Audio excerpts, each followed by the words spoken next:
कीमा मटर और कोई नहीं था। वीवर दिया देखे नानी रोटी खा रही कीमे मटर से।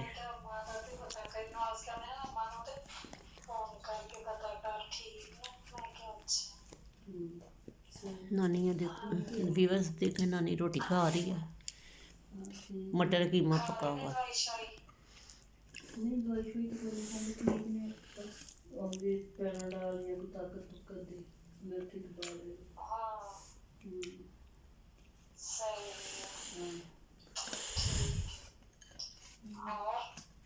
और बस ठीक है सब ठीक है। की करते पे सी कुछ नहीं मां रोटी दिखती थी तो बैठे हैं तो मेहमान आए तो बैठे।